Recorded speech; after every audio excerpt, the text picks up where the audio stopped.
for the first time in, I think, 4 years now, the Trump administration is making them take away end racism, which they had written in the end zone, right? It just seems silly. I mean, to do it or not to do it? Why get rid of it? Oh, I could tell you why. I know, but it's just like because it was stupid to begin with. Yeah, but let me ask you, who's it for? And if you're a racist and you see end racism in the end zone, you're going to stop being a racist? But I think it's an asshole to nag us during a football game about something that doesn't change anything or anything. If I'm not a racist and I see it, it doesn't matter. And if I am a racist, it's going to make me more of a racist. Like, I think if you're right, don't be an asshole in the end zone, everybody will agree with that. I saw the Government Accounting Office, that's not the Trump administration, said in the last 20 years, I think it was something like 2.2 It's 3 trillion. Well, it was a little less than that, but in trillions of improper payments. Yes. This is trillions, not billions. What could we have done with that money? In 2023, it was 236 billion of improper payment. So it's not like this does not have to be done. It's supposed to make our lives easier. That's the whole point. Washing machines did more for women's liberation than 1,000 lesbian-run bookstores.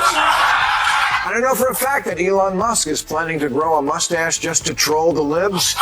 This was hands down the most unpredictable video I've ever made, thanks entirely to the unexpected direction Bill Maher took. This time, he didn't hold back.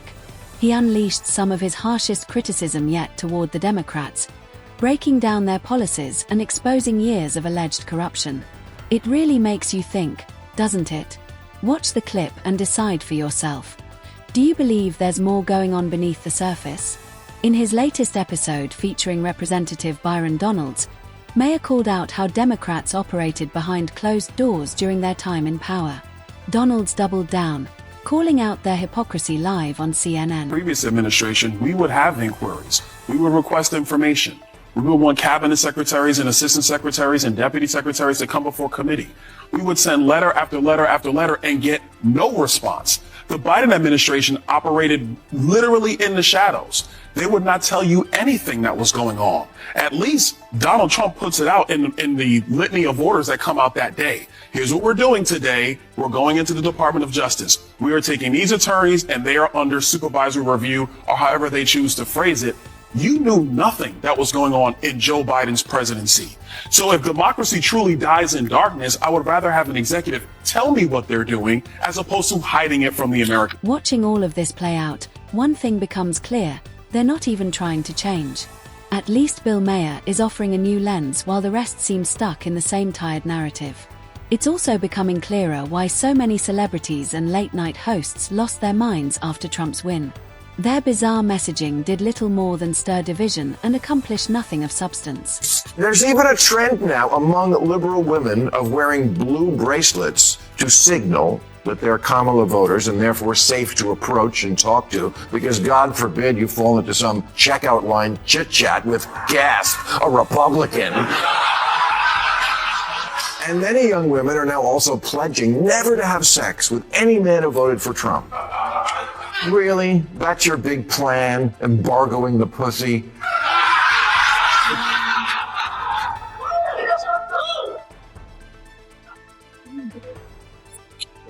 It's so egotistical, as if the ultimate punishment is not letting people have you. Hey, you know what?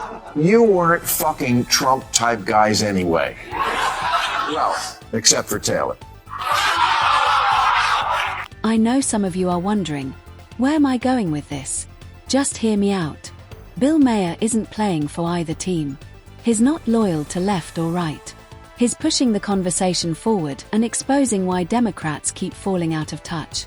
In this recent segment, he took down a Democrat figure in brutal fashion, reminding us exactly why Trump's message landed with so many Americans in the first place. Have a shot. Well, you keep talking about kids.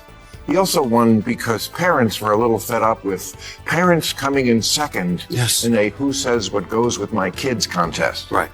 Now, which Democrat is for that? I mean, I have kids. I mean, most Democrats believe that parents should have a say in their kids' education. These have been well, here in California, I think the governor here used the word snitch. Yeah. Like a parent, if you dime them out.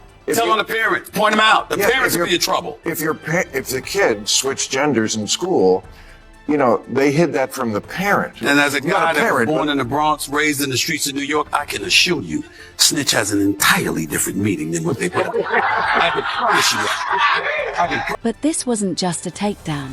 Maher held up a mirror, not just to that one individual, but to the entire Democratic Party. And what he showed them might be impossible to recover from. He also dove into how Gen Z is being misled and manipulated, often without even realizing it. That part hit hard. Gen Zers say the authors of the Constitution are best described as villains. Wow. In 1776, James Monroe was 18. Alexander Hamilton was 21 and James Madison 25. Joe Biden was only 30.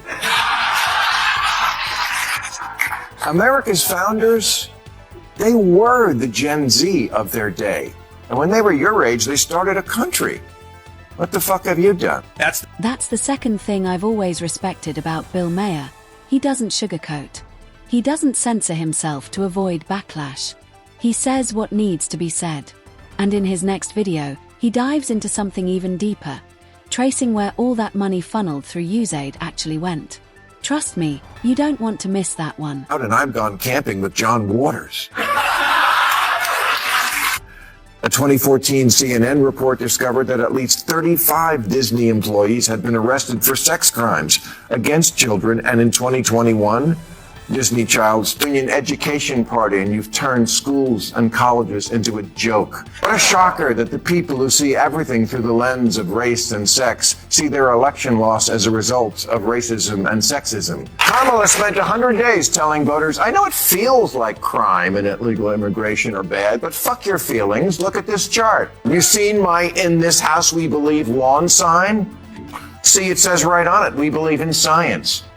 Right, which is why you demanded no one even debate whether COVID could have escaped from the one lab in the one city where they were studying it. How far-fetched! Democrats have become like a royal family that, because of so much incest, has unfortunately had... So here's the question that's still up in the air.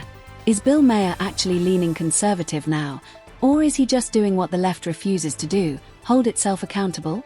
Drop your thoughts in the comments. And make sure to check out his recent takedown of The View and Whoopi Goldberg. It's something else.